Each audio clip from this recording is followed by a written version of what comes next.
దేవుని యొక్క ఆజ్ఞలను బట్టి, అంటే యోసేపు పోతీఫర్ ఇంట్లో తనకు పాపం చేసే అవకాశం ఉంది, ఎవరు అడిగేవాళ్ళు కూడా లేరు. తన యొక్క యజమానుని భార్యని తనను కలవడం వల్ల ఎవరు అడగరు.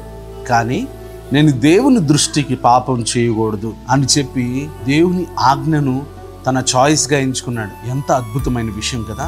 ఎవరైతే ఈ లోకంలో ఉన్న సుఖాన్ని దేవుని ఆజ్ఞ కొరకు వదులుకుంటారో, అంటే నిజమైన ఆనందం దేవుని ఆజ్ఞలో వెతుక్కుంటారో, వారు గొప్పగా ఆశీర్వదించబడతారు. 112వ కీర్తన 1, 2, 3 వచనాలు. యెహోవాను స్తుతించుడి, యెహోవా యందు భయభక్తులు గలవాడు, ఆయన ఆజ్ఞను బట్టి అధికముగా ఆనందించువాడు ధన్యుడు. వాని సంతతి వారు భూమి మీద బలవంతులగుదురు, యథార్థవంతుల వంశపు వారు దీవించబడుదురు.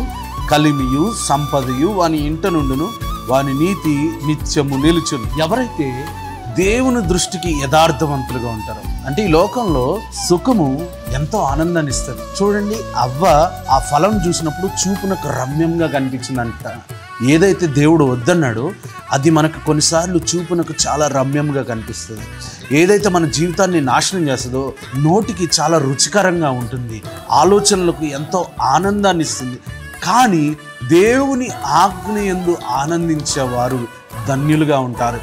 వారు ఈ లోకములో సంపదను సంపాదించుకోగలుగుతారు. వారి నీతి సదాకాలం నిలిచి ఉంటుంది. ఈ భూమి మీద వారి సంతతి ఎవరైతే దేవుని దృష్టికి యథార్థవంతులుగా జీవిస్తారో వారి పిల్లలు కూడా ఈ లోకంలో బలవంతులుగా జీవించగలుగుతారు. మరి ఈరోజు ఎవరిని ఆనందింపచేయడానికి, ఏ విషయంలో ఆనందిస్తున్నాం అనేది ఒకసారి పరీక్షించుకుందాం. ఒకవేళ దేవుని యందు ఆనందించగలిగితే నూతన బలం పొందుకుంటాం. దేవుని యందు ఆనందించగలిగితే దేవుని యొక్క సమాధానం మన హృదయములకు కావలిగా ఉంటుంది. God bless you.